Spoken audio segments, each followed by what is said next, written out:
Welcome back to America's Retirement Headquarters, home of the Retirement Guys Formula and America's Medicare Associates. Nolan Baker, 419-794-3030 is the phone number.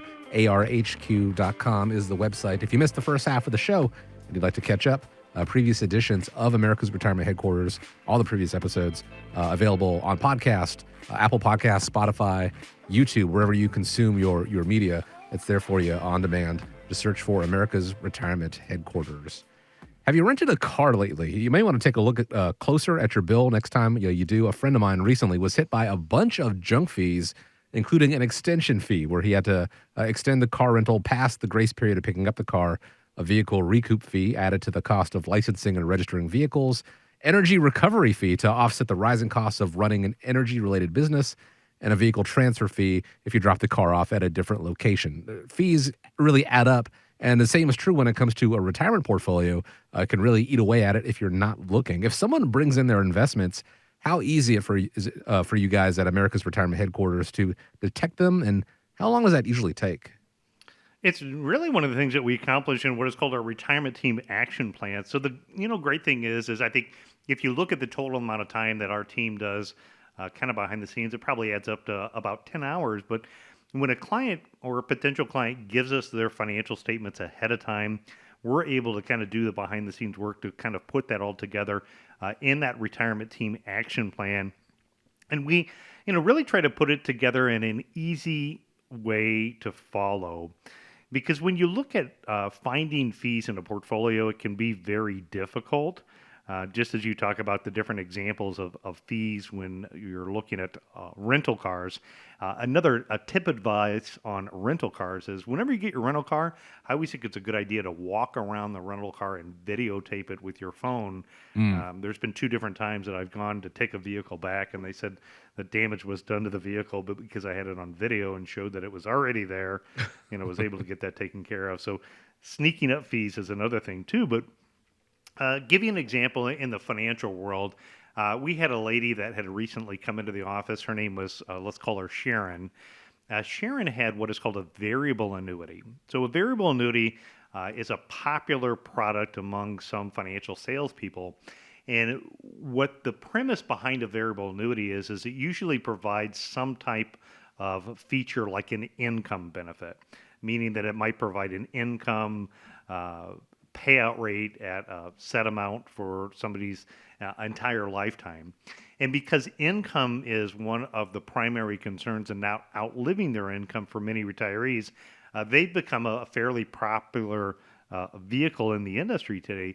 The challenge on where I oftentimes don't use variable annuities is when you add up the fees and expenses, it can be extremely expensive. In fact, that's what we found out for Sharon in her situation. So what we did is we looked at the prospectus that she has, and we looked at what is called the mortality expense ratio, M&E cost.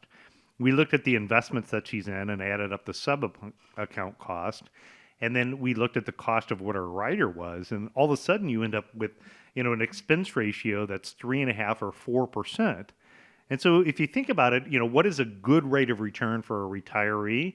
If a retiree is trying to earn, let's just say, an 8% rate of return, if they're paying 4% in fees, roughly 50% of the money is going out every year just in fees and expenses. And so what we did is we took Sharon through our retirement team action plan. We were able to educate her very quickly on what our fees and expenses were. And then what we were able to do is we were able to show her our process that's called the independent income system. And in the independent income system, we would also agree that having reliable income is an important part of a component. Not all variable annuities and not all annuities work the same way. Mm-hmm. And in evaluating things, what happens is most annuities are tied to interest rates. And because interest rates have dramatically gone up, some of the other products like fixed annuities or index annuities, and even the fees and expenses in annuity products have generally come down over the last couple of years in the industry. It's good to have an annuity review.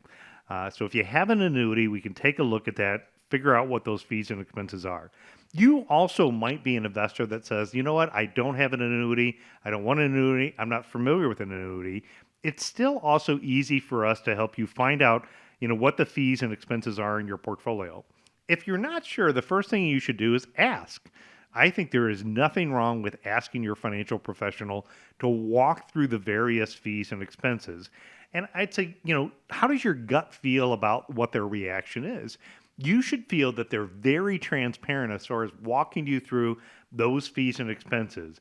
If you're asking somebody over the phone, you get this roundabout answer, or you feel like maybe you're not getting the full truth, then that may be a sign that it's worthwhile to get a second opinion, because we'd be happy to walk you through that.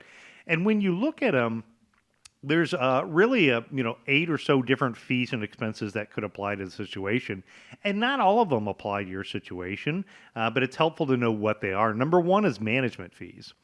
You could have management fees if somebody is managing your portfolio.